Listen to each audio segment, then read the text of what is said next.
Recording start है क्या? हाँ। Hi guys, good evening, sorry, good evening. My Good name is evening. Madhusudan Dayal. I am full stack developer and my company is Immob Software Infotech. Okay. आज हम लोग Next.js app में Tailwind कैसे configure करते हैं वो देखने जा रहे हैं. तो फर्स्ट ऑफ ऑल हम लोग एक क्रिएट करेंगे, डेमो का प्रोजेक्ट क्रिएट करेंगे टेलविन का, और उसमें टेलविन कॉन्फ़िगर करेंगे. उसके बाद हम लोग एक प्रोमो कंपोनेंट भी क्रिएट करेंगे और उसमें देखेंगे टेलविन कैसे यूज करते हैं, राइट. तो फर्स्ट ऑफ ऑल हम लोग क्रिएट करते हैं, एक प्रोजेक्ट क्रिएट करते हैं नेक्स्ट.जेएस का. उसके लिए हम लोग नेक्स्ट.जेएस के वेबसाइट पे जाते हैं.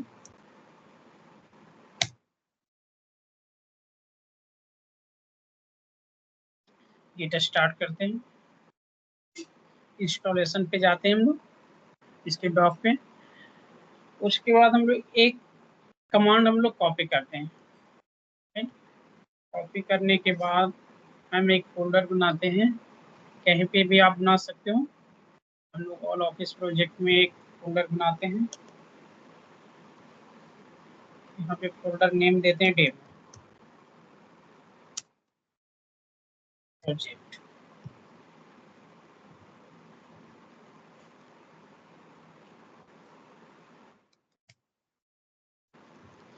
अब जो हमने एक कमांड कॉपी किया है नेक्स्ट.जेएस के डॉक से, वो हम लोग यहाँ पे पेस्ट करते हैं क्रिएट करने के लिए.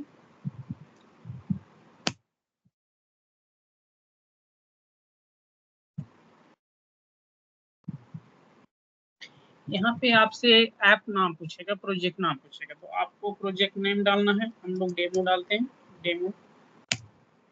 उसके बाद आपको अगर टाइप स्क्रिप्ट यूज करना चाहते हैं तो यस आपको करनी है, नहीं करना चाहते हैं तो नो करना है.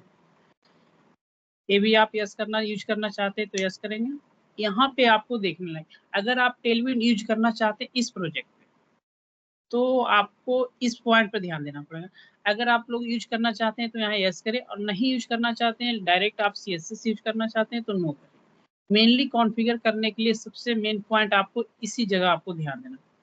तो यस करते हैं. एसआरसी रखना है तो यस करते हैं, नहीं रखना है तो नो करना है. ऐप राउट और पेज राउट, तो हम लोग जितने भी अब ऐप राउट ही रिकमेंड करते हैं नेक्स्ट.जेएस डॉक्यूमेंट भी, तो हम लोग ऐप राउट ही यूज करते हैं. उसके बाद नो करते हैं. अब कुछ टाइम मिलेगा क्रिएट होने में.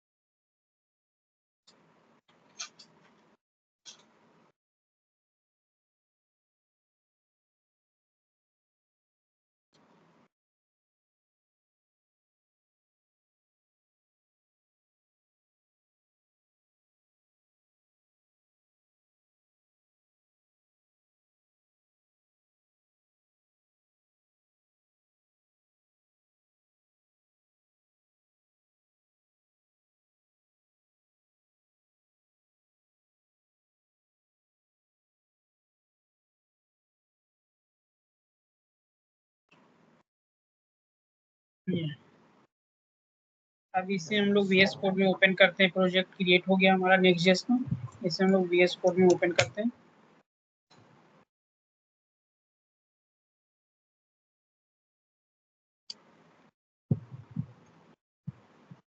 इसी फाइल में, ये आपके नोड मॉड्यूल फाइल है. इसमें जितने भी आप मॉड्यूल इसे यूज करते हैं, npm पैकेज यूज करते हैं, वो इंस्टॉल होते हैं. आपको एसआरसी फोल्डर इसलिए हम लोग आप करना चाहते हैं भी, नहीं करना चाहते भी, जब आप इंस्टॉल करते हैं प्रोजेक्ट वहाँ पे आप देखते हैं. तो एसआरसी फोल्डर हम लोग इसलिए रखते हैं कि फोल्डर स्ट्रक्चर हमें ऑर्गेनाइज लेवल से रखता है. ये आपको फॉन्ट साइज, इसमें फॉन्ट आपको कुछ एक्स्ट्रा फॉन्ट, गूगल फॉन्ट्स वगैरह कुछ यूज करना चाहते हैं, इसके लिए फोल्डर रहता है. ये आपका लोगो के लिए होता है. ये आपको ग्लोबल सीएसएस है. जितने भी अगर आप कस्टम सीएसएस लिखना चाहते हैं टेलविन में, तो आपको यही लिखना पड़ता है सीएसएस में, ग्लोबल सीएसएस में. कस्टम सीएसएस लिखने के लिए हम लोग यूज करते हैं. उसके बाद लेआउट हुआ, लेआउट हम लोग डिफाइन करते हैं नेक्स्ट.जेएस में. यहाँ पे लेआउट डिफाइन करते हैं. ये पेज टेक्स्ट जो होम पेज हमारा होता है, वो होम पेज होगा. उसके बाद हम लोग रन करते हैं प्रोजेक्ट, पहले रन करते हैं हम लोग.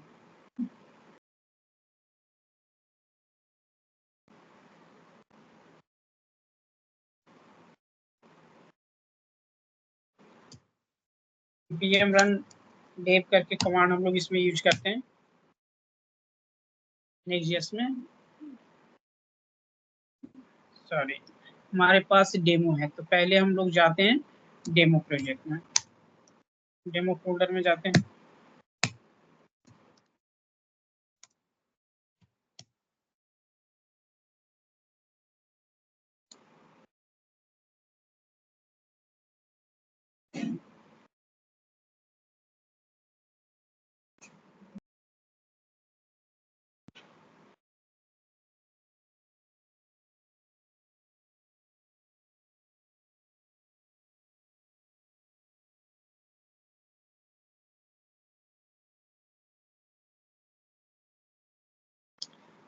अब हम लोग इसमें आते हैं टेलविन कॉन्फ़िगर।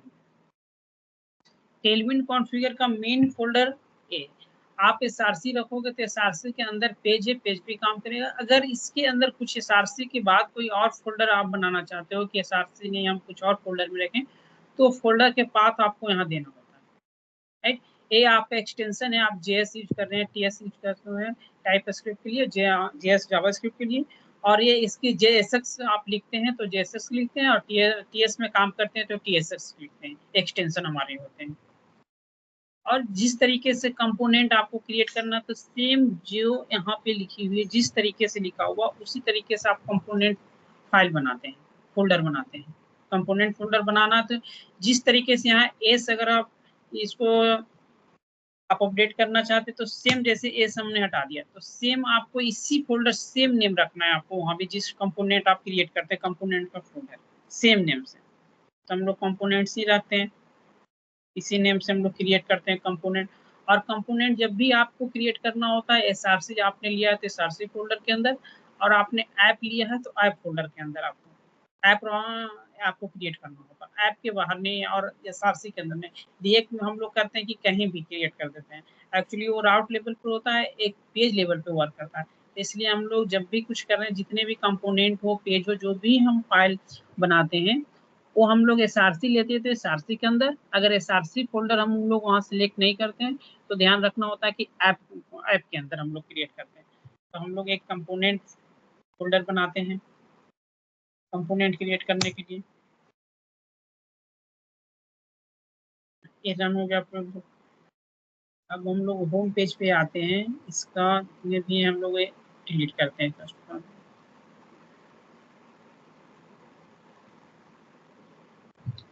पूरा ही डिलीट करते हैं हम लोग।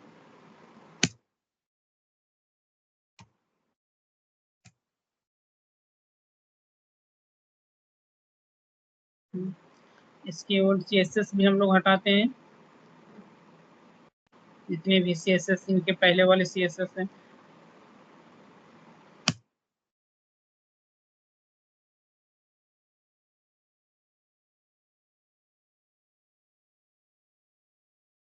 अब हम लोग कंपोनेंट क्रिएट करते हैं, कंपोनेंट क्रिएट करते हैं कंपोनेंट में, कंपोनेंट फोल्डर में प्रोमो नाम का। अब कंपोनेंट क्रिएट करने के लिए पहला जो लेटर होता है किसी भी कंपोनेंट को, वो कैपिटल में रखना है, और पेज क्रिएट करने के लिए जो भी पहला लेटर क्या स्मॉल में रखना है, स्मॉल में ही पेज क्रिएट करते हैं, और कंपोनेंट का पहला लेटर कैप्स में रखना है। तो प्रोमो करते हैं, और एक्सटेंशन हमें लगाते हैं TSX, क्योंकि टाइप स्क्रिप्ट यूज कर रहे हैं।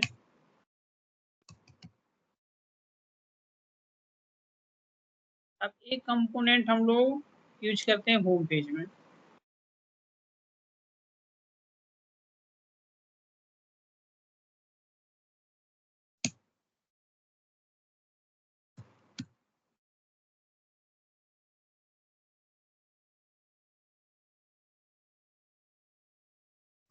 यूज हो रहा है कंपोनेंट हमें।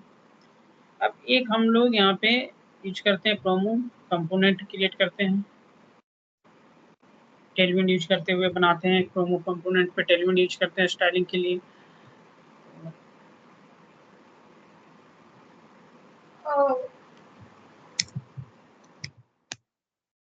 क्लास लेते हैं। अब फर्स्ट पर एक कंप्लीट विथ है। अब कंप्लीट विथ है तो इसमें हम चाहते हैं कि थोड़ा राइट से भी स्पेस हो और लेफ्ट से भी स्पेस हो, तो उसके लिए हम लोग यूज करते हैं विथ। पहले विथ फुल देते हैं, फर्स्ट डिप में विथ फुल देते हैं, फर्स्ट विथ मेरा फुल, सेकेंड विथ मेरा कंटेनर यूज करना चाहते हैं तो कंटेनर यूज करते हैं। उसी तरीके से हम लोग इसमें मैक्सिमम विथ लेते हैं, मैक्सिमम विथ लेते हैं 7x, जस्ट लाइक एक कंटेनर की तरह यूज होगा। बूट स्ट्रैप हम लोग डायरेक्ट कंटेनर लिखते हैं, इसमें अगर यूज करते हैं तो कंटेनर यूज करते हैं। mx करते हैं ऑटो,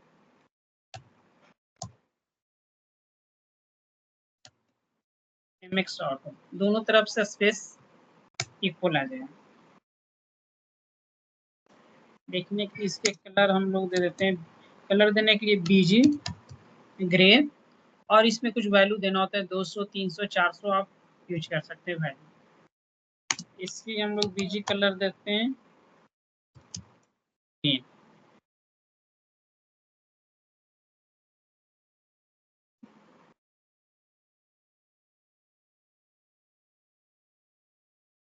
स्पेस दोनों साइड से कंटेनर की तरह ये वर्क कर रहा है।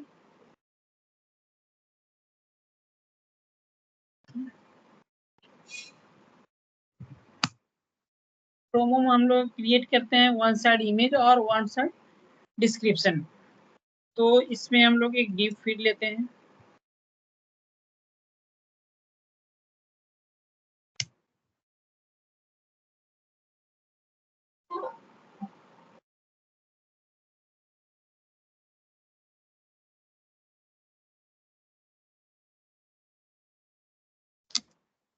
अभी दे देते हैं कंप्लीट के कंटेनर का विथ मेरा ले लें।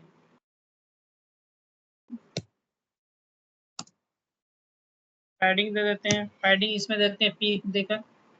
इसके बाद इससे फ्लैक्स करते हैं, फ्लैक्स जो एक फ्लैक्स हमें वर्क करता है दोनों एक सिम एक रो में लाने के लिए, दोनों डिव को यूज करते हैं फ्लैक्स। डिव 1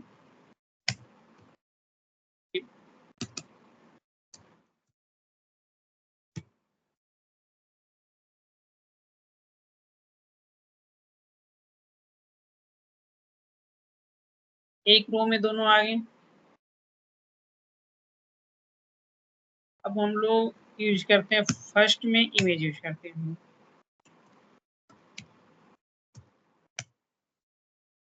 इमेज यूज करने के लिए नेक्स्ट.js में इमेज कंपोनेंट होते हैं, तो हम लोग जब भी इमेज यूज करते हैं तो इमेज कंपोनेंट से यूज करते हैं। एक्चुअली आप सिंपल React.js का भी यूज कर सकते हैं सारसी देकर इमेज टैग से, बट वो अगर प्रोडक्शन में आप देते हैं तो बिल्ड बनाते हैं तो एक्चुअली वहाँ पे आपका बिल्ड बनने में इशू आएगा।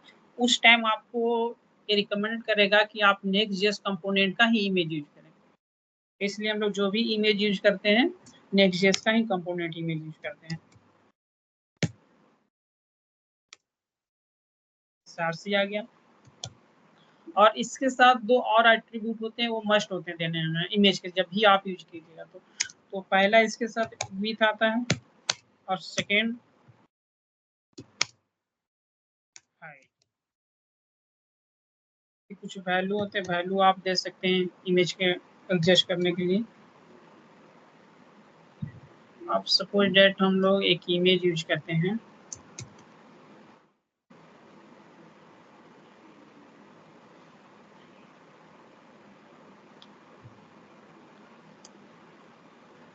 अगर आप कॉपी एड्रेस इमेज यूज करते हैं तो इसके लिए आपको कॉन्फ़िगर करना पड़ेगा एक और।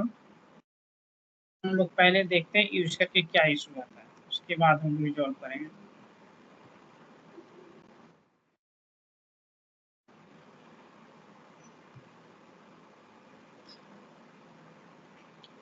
देखिए ये इशू आता है तो क्या होता है, एक हम लोग का नेक्स्ट.js में होस्ट डालना पड़ता, होस्ट नेम डालना पड़ता था कि आप कहाँ से इमेज यूज कर रहे हैं।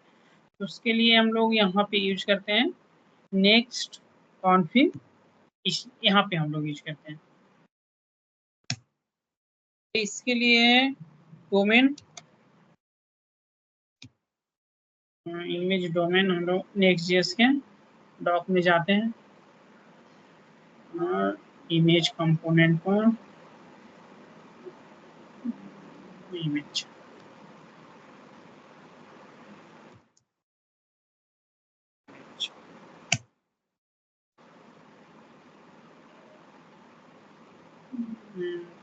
एक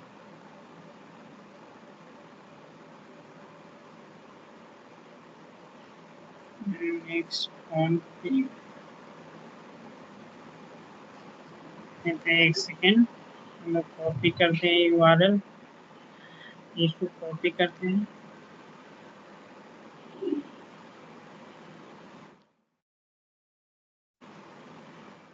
डालते हैं,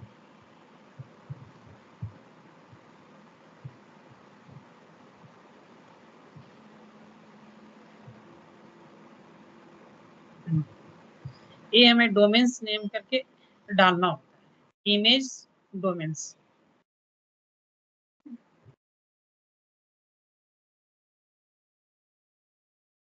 लोग इमेज यूज करते हैं, ये हमें होस्ट नेम नेक्स्ट कॉन्फ़िग में यूज करना होता है। इमेज है एक ऑब्जेक्ट, उसके बाद हम लोग डोमेन लेते हैं,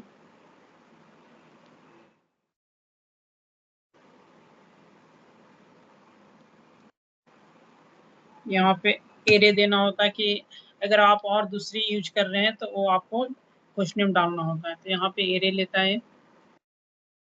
अब ये जो होस्ट नेम है ये हमें वहाँ पे डालना होता है, हमें बताना होता है कि ये डोमेन से इमेज हम यूज कर रहे हैं।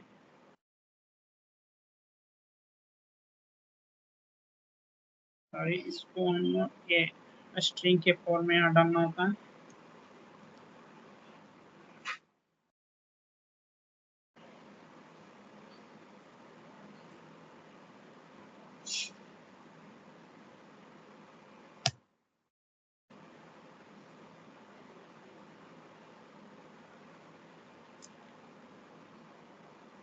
कई बार आपका नेक्स्ट पे नहीं होता तो हमें रीस्टार्ट करना पड़ता है फिर से, अगर टर्मिनल बंद हो जाते तो फिर से आपको रीस्टार्ट करना पड़ता है टर्मिनल नेक्स्ट से। आगे इमेज, अब इमेज नहीं आ रहा, कोई बात नहीं, लोग देखते हैं क्यों नहीं इमेज आ रहा। सर से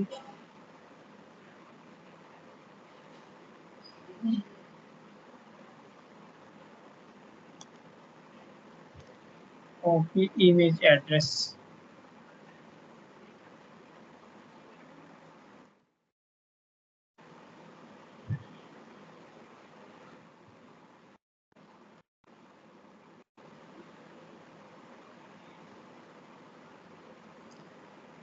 ये होस्ट नेम देखिए चेंज हो गया होस्ट नेम, फिर हमें होस्ट नेम ये डालना होगा।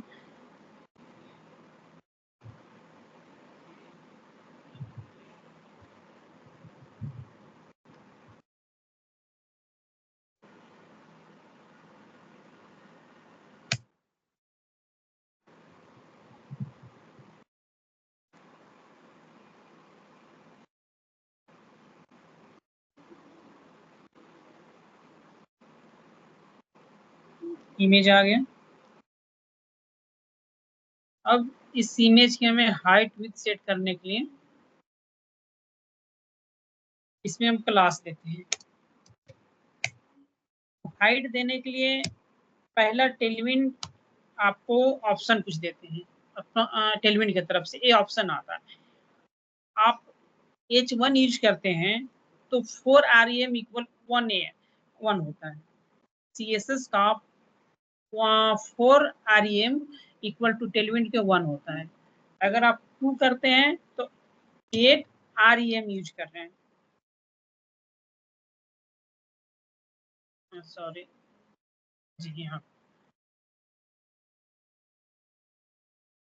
आपने 8 यूज किया तो आप 32 REM यूज कर रहे हैं। ये हो गया कि आप इधर कर दे सकते हैं, ये टेलविन देता है। आप यहाँ पर कस्टम भी यूज कर सकते हैं CSS, उसके लिए आपको एरे देना है। एरे के अंदर आप पिक्सल या परसेंटेज REM कुछ भी आप यूज करते हैं, कस्टम होता है, वो आपको टेलविन खुद रिकमेंड करता है, और आप यहाँ पे कस्टम भी अपना CSS कुछ इसमें दे सकते हैं। सपोज डेट हम पिक्सल में यूज करना चाहते हैं तो पिक्सल में हमें यूज होगा। इस डिव के हम लोग पहले हाइट देते हैं, और इसकी हाइट आप दोनों तरीके से दे सकते हैं। पहला टेलविंड की तरह से कस्टम टेलविंड आपको 96 लास्ट आपको हाइट पर देता है वैल्यू इसमें।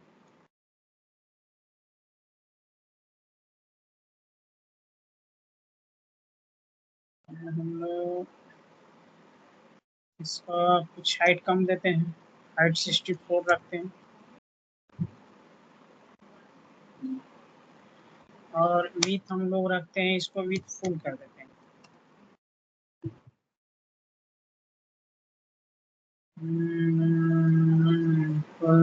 फ्लैक्स हम लोग किए थे, इस डिप को फ्लैक्स किए थे। इसमें दो डिप में थोड़ा सा गैप हम लोग देते हैं, तो गैप देते हैं स्पेस देने के लिए गैप यूज करते हैं। गैप यूज करते हैं तो एक्चुअली क्या होता है दोनों तरफ से गैप लेता है। तो इस कंडीशन में ज्यादातर हम लोग प्रेफर करते हैं यूज करना स्पेस एक्स। स्पेस एक्स आप यूज करते हैं तो डिव के बीच की जो स्पेस होता है स्पेस एक्स वाई करते हैं तो ऊपर से और स्पेस एक्स करते हैं तो बीच से आपको स्पेस होता है। तो यहाँ पे हमें देना है एक्चुअली दो डिव के बीच देना है तो हम लोग गैप ही यूज करते हैं, गैप यूज करते हैं 2। इससे भी हम लोग क्लास इसको फुल करते हैं। कलर हम लोग जस्ट देखने के लिए हम लोग कुछ कलर बैकग्राउंड कलर डाल देते हैं। इसमें डाल देते हैं हम लोग ग्रीन है, येलो डाल देते हैं 300 और इसको हम लोग डाल देते हैं पीजे स्लेट डाल देते हैं 700। स्पेस आगे बीच में दो डिब्बों। अब इसमें हम लोग इमेज पे हाइट विथ हम लोग सेट करते हैं। अब इमेज का हाइट विथ सेट करते हैं हम लोग, कुछ इसकी 700 करते हैं और 3 4 करते हैं।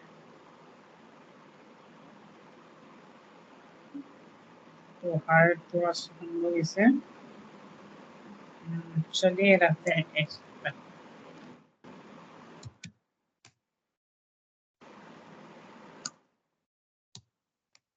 एक कंटेंट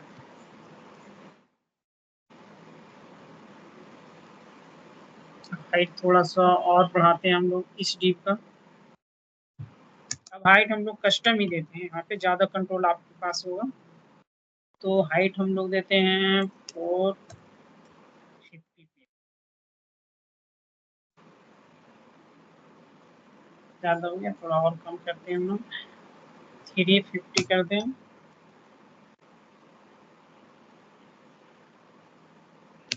तो करते हैं कम रहा है तो 90 करते हैं।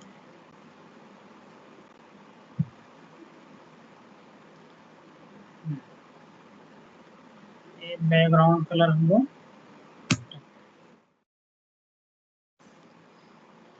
अब हम लोग कंटेंट इसलिए यूज करते हैं ताकि जी जो डिव मेरा इस लेवल का है इसकी जो एक्चुअल इमेज साइज हो ना वो कंटेंट करके ले। अगर हम लोग कवर यूज करते हैं, ऑब्जेक्ट कवर यूज करते हैं, ऑब्जेक्ट कवर इमेज यूज करते हैं तो क्या होता है एक्चुअल आपका जो इमेजेस है थोड़ा सा जितने भी बड़े डिव आप रखिए आपका डिव का साइज जो भी वो पूरा कवर करेगा, इमेज पूरी कवर। तो ऑब्जेक्ट कंटेंट ऑब्जेक्ट कवर और एक ऑब्जेक्ट फील आता है। तो ऑब्जेक्ट फील आपको नेक्स्ट जेएस में टाइलमेट के साथ वो यूज नहीं होता करते हैं, वो ज़्यादातर यूज करते हैं ऑब्जेक्ट कंटेंट और ऑब्जेक्ट कवर। अब इस पे भी आप क्लास लगा सकते हैं, यहाँ पर इस इमेज को भी आप कुछ हाइट विथ दे सकते हैं। सॉरी क्लास यहाँ पे दे रखे हैं हम लोग, इसी में हाइट हमें इसकी फुल कर देते हैं जो एक्चुअल है, तो हाइट फुल कर देते हैं।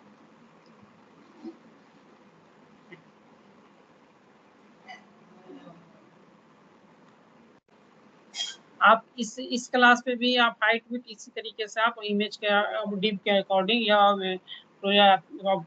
अकॉर्डिंग आप एडजस्ट कर सकते हैं कितना आपका रिकमेंड रखते हैं, इमेज किस तरीके से आप रखना चाहते हैं, उसी हिसाब से आप हाइट भी सेट कर सकते हैं। तो इमेज का हम लोग कर लिए। अब हम लोग सेकेंड डिव में डिस्क्रिप्शन यूज करते हैं। एक हेडिंग यूज करते हैं हम लोग H1।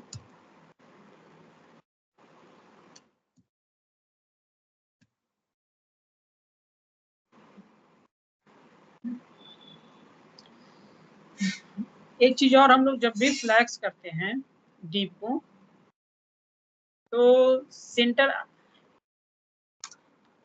एक फ्लैग आइटम सेंटर यूज करते हैं। एक्चुअली क्या होता है, आइटम सेंटर नहीं यूज करने से थोड़ी सी आप या तो डिव आपका ऊपर हो सकता है नीचे से, लेकिन आप चाहते हैं कि नहीं दोनों सेंटर में हो।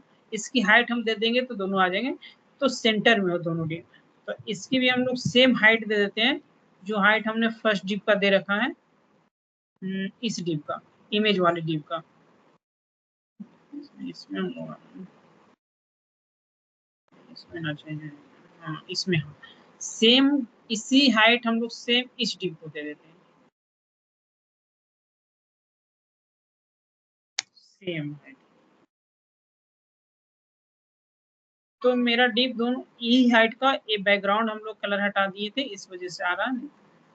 अगर हम लोग इस हाइट इज फुल,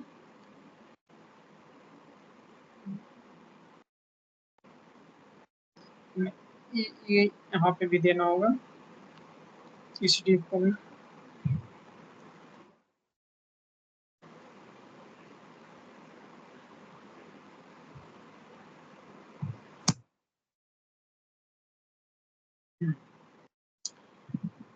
अब राइट साइड हम लोग टेक्स्ट पे देखते हैं,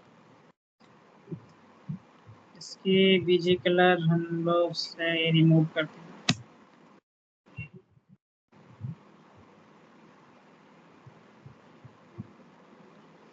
अब हेडिंग को हम लोग सेंटर में लाने के लिए टेलविन में हम लोग जो क्लास यूज करते हैं उसका टेक्स्ट सेंटर,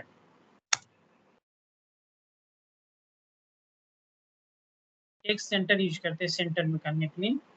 उसके बाद अगर इसे हम लोग कुछ साइज देना चाहते हैं टेक्स्ट साइज, तो टेक्स्ट इसमें एक्स एक्सएम एक्स्ट्रा स्मॉल, उसके बाद हम लोग यूज करते हैं एसएम स्मॉल मीडियम, उसके बाद हम लोग यूज करते हैं एलजी, उसके बाद हम लोग दूसरा आता है एक्सेल, फिर यूज करते हैं हम लोग डबल एक्सेल, हम लोग यूज करते हैं 3 एक्सेल, लास्ट हम लोग 7 एक्सेल तक यूज कर सकते हैं इसमें।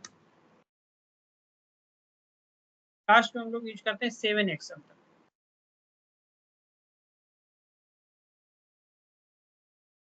तो इसे 3 एक्सेल यूज करते हैं।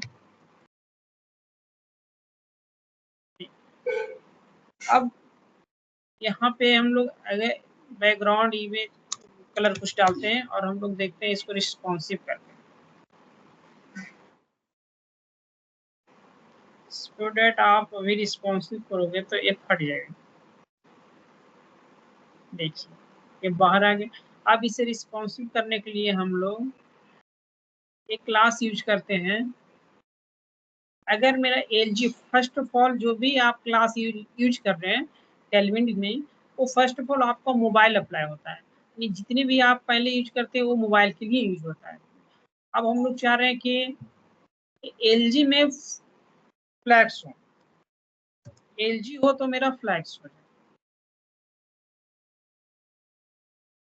तो एल जी जो है करें हम फ्लैक्स हो जाए, फ्लैक्स हो गया। और मोबाइल में एक कॉलम में है, इसीलिए हम लोग एल जी में इससे फ्लैक्स कर देते हैं। और मोबाइल डिवाइस में आपका फ्लैक्स यूज करते हैं, कॉलम है, मोबाइल डिवाइस में मेरा कॉलम है और एल जी डिवाइस जो भी है वो फ्लैक्स है। सॉरी, तो ये हमें लगाना पड़ेगा, जो ब्रेक पॉइंट हम लोग यूज कर रहे हैं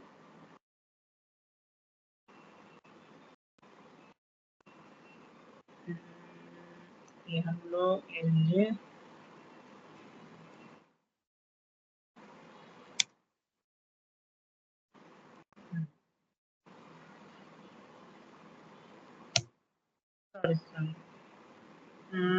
ये सामने कॉलम्स होते हैं, एक यहाँ पे कॉलम्स यूज करते हैं।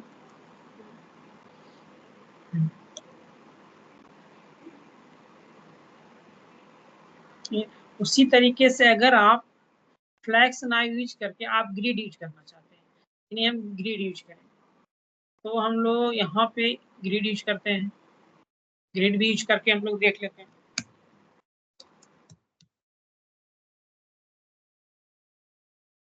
अब ग्रिड कॉलम 2 दो डिव हमें लेना है, तो 2 यूज करते हैं।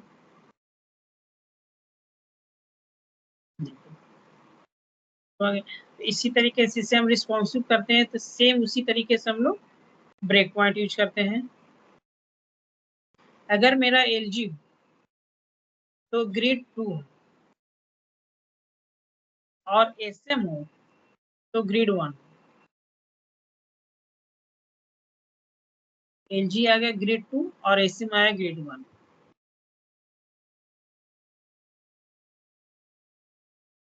ये आपका रिस्पॉन्सिव हो गया।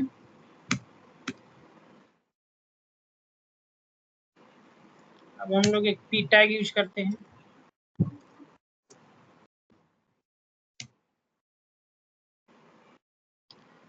पैराग्राफ के लिए तो हम लोग अपना वेबसाइट से ले लेते हैं कुछ पैराग्राफ।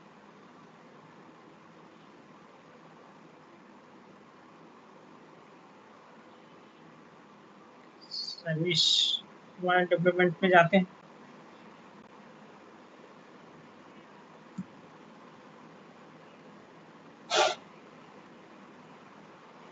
ये हम लोग हेडिंग ले लेते हैं।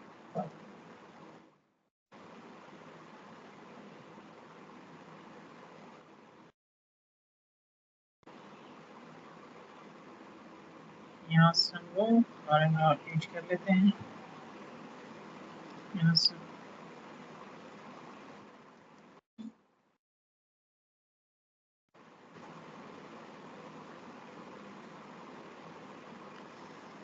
अब इससे हम लोग टेक्स्ट सेंटर यूज करते हैं, स्टाइलिंग करते हैं, क्लास यहाँ देते हैं, टेक्स्ट मेरा सेंटर आ जाए, टेक्स्ट सेंटर यूज करते हैं। टेक्स्ट सेंटर अगर हम चाहते हैं कि जो मेरा डिव है उस साइज में एक रो में कंप्लीट है मेरा, दोनों तरफ से कोई सेंटर स्पेस वगैरह ना हो, तो हम लोग उसके लिए टेक्स्ट जस्टिफाई क्लास यूज करते हैं। टेक्स्ट जस्टिफाई तो मेरा दोनों तरफ से, तो हम लोग प्रोमो के लिए एक्चुअली टेक्स्ट सेंटर यूज करते हैं, ज़्यादा बेटर लगता है।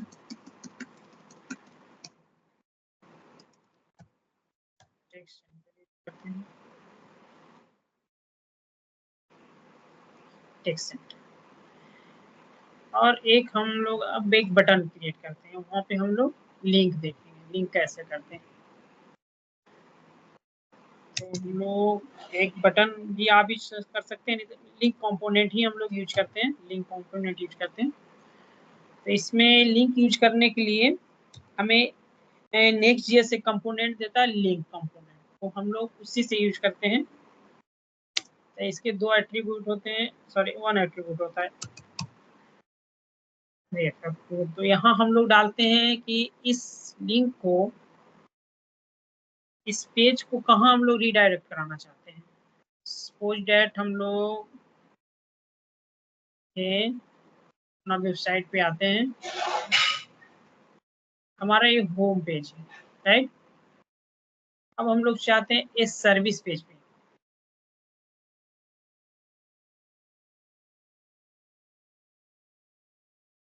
यहाँ पे यूज करते हैं, और चाहते हैं कि हम सर्विस पेज पे जाए, तो यहाँ क्रिएट करते हैं। ये लिंक हम लोग कॉपी करते हैं,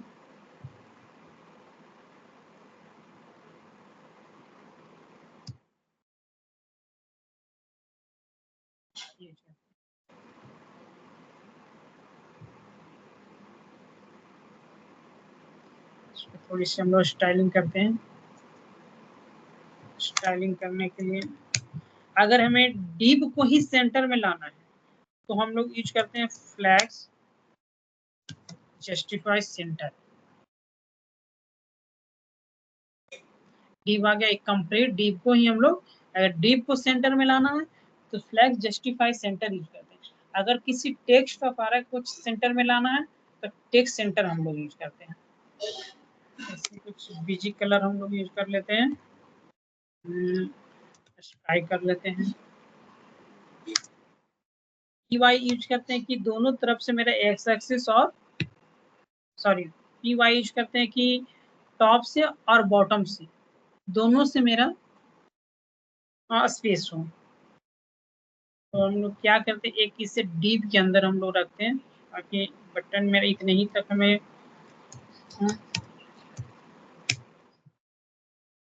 डीप को हम लोग भी सेंटर में लाते हैं। Flags justify centre.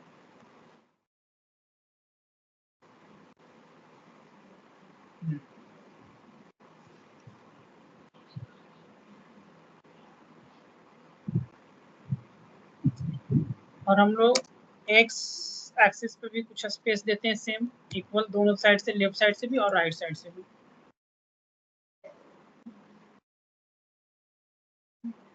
थोड़ा सा हम लोग इसे वॉइस में इशू है क्या ब्रो?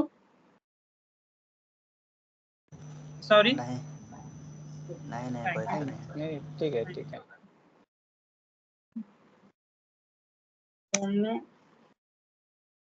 इससे राउंडेड करते हैं। राउंड करने के लिए राउंडेड एमडी होता है इसमें क्लास। तो उससे क्या होता है, ये जो बटन है राउंड हो जाएंगे कॉर्नर से। थोड़ा सा इसे हम लोग टॉप से पैडिंग देते हैं। पैडिंग हम लोग यूज करते हैं अगर डीप के अंदर किसी भी डीप को हम लोग थोड़ी सी राइट या लेफ्ट से स्पेस देना होता है तो उस कंडीशन में हम लोग पैडिंग यूज करते हैं। पैडिंग टॉप तो हम लोग पैडिंग इस पे नहीं इस पे देते हैं, इसके पेरेंट डीप पे देते हैं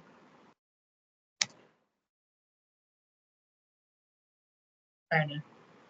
अब इससे लिंक हो गया। अब इस पे हम क्लिक करते हैं तो हम लोग अपने वेबसाइट पे जो हमने लिंक किया था वहाँ पे हम जाते हैं। अगर वहाँ पे ना इसी के अंदर हम पेज एक क्रिएट करते हैं, वहाँ पे जाना हो तो वो कंपोनेंट पे, और एक चीज कंपोनेंट पे लिंक कभी वर्क नहीं करता। जब भी वर्क इसमें करेगा आपका एक्चुअली नेक्स्ट.जेएस में क्या है कि आप वहाँ पे ए टैग के अंदर अगर कंपोनेंट यूज करते हैं तो एज वो पेज ही कंसीडर करता है कंपोनेंट ही और वहाँ पे वर्क करता है। बट नेक्स्ट.जेएस में आपको जब भी लिंक करना होता है तो वो पेज ही आप लोग को बनाना पड़ता है कंपोनेंट में। तो हम लोग पेज बनाते हैं, पेज बनाते हैं अबाउट करके।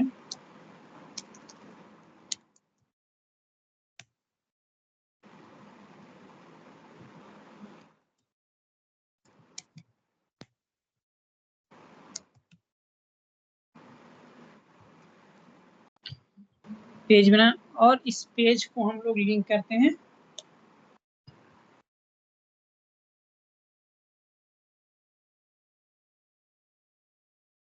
कॉमो में अपना, यहाँ पे हम लोग लिंक करते हैं इस पेज को।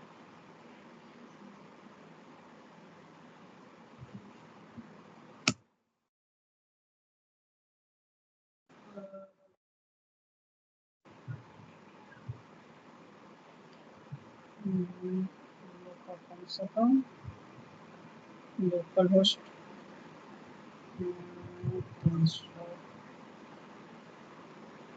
लोकल होस्ट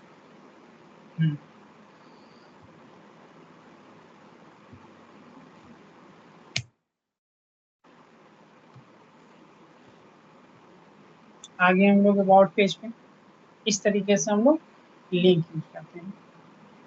और एक चीज और हम लोग अगर इसको हम लोग बिल्ड बनाते हैं तो बिल्ड बनाने वक्त एक इशू आता है। एक्चुअली काफ़ी टाइम आप लोग बिल्ड बनाते होंगे तो एक इशू आता है इस कंडीशन में कि बिल्ड नहीं बन पाता। तो क्या करते हैं, जो पेज का हम लोग बनाते हैं तो वहाँ ये तो पेज कंसीडर अबाउट वाली लिंक करता है, ये एज ए कंपोनेंट ही कंसीडर करता है। इसके अंदर जो हम लोग ये बनाते हैं इसके इंडेक्स पे वो एज ए कंपोनेंट ही कंसीडर करता है। तो क्या होता है कि आप जब भी प्रोडक्शन में बनाओगे, बिल्ड बनाओगे, वहां आपको एक एरर शो करेगा, तो उसी कंडीशन में इसे हम एक कैट में कर देते हैं।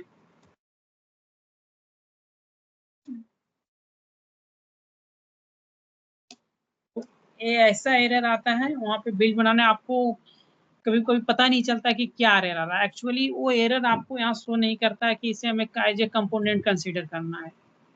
वो आपको कुछ और एरर वहाँ दिखाएंगे, आपको स्टेट तरीके से इशू दिखाएंगे कि आपका स्टेट, जब आप स्टेट यूज करते हैं, उसमें आपको इशू करता है कि यूज स्टेट आपका वर्क नहीं कर रहा है या कुछ इशू यूज स्टेट में। एक्चुअली वो यूज स्टेट में नहीं होता है, वो आपको एज ए एक कंपोनेंट कंसीडर करता है। और हम लोग कंपोनेंट जब भी बनाते हैं तो उसका फर्स्ट लेटर कैप्स में रखते हैं और हम लोग ये स्मॉल में देते हैं, इसी वजह से वहाँ पर एरर आता है। तो ये भी हम लोग जब भी बिल्ड बनाते हैं तो ये हम लोग ध्यान रखना पड़ता है हम लोग का। इतना तक कोई इशू ब्रो? नहीं, कोई इशू नहीं। कुछ पूछना चाहते हैं? नहीं, इशू तो नहीं। ऑल गुड तो ब्रो। हम लोग कोई इशू हो ओके, कल फिर इसमें हम लोग जावास्क्रिप्ट कैसे यूज करते हैं, स्टेट वगैरह वो देखते हैं कल के सेशन में। ओके। आज हमने प्रोमो क्रिएट किया। ओके, आई होप सेशन आप लोग का अच्छा लगा होगा। या वेरी गुड ब्रो, अच्छा लगा। Thank you. उसके बाद कल देखते हैं इसमें जावास्क्रिप्ट कैसे यूज करते हैं, स्टेट कैसे यूज करते हैं और हुक्स वगैरह कैसे यूज करते हैं। ठीक तो bro? Okay okay, thank you very much thank you for this session, है ना? Thank you. ठीक है, ओके। सो कल हम लोग दोबारा कनेक्ट होते हैं। Okay, thank you all.